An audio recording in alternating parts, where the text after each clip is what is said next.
కట్టి ఊళ్ళోకి వచ్చనమ్మా చాలారి పూలు పెట్టి జాతరులు తెచ్చనమ్మా తంగేడు పూలు పెట్టి కంకాణ దూకేనమ్మా ముక్కు ముక్కెర పెట్టి ముల్లోకాల నెలనమ్మా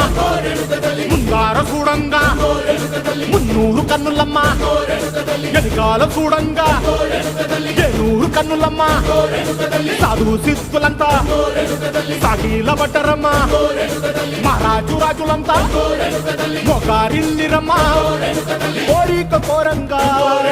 రంగులు పూసినాము ఆశలు తీరంగా వేషాలు వేసినాము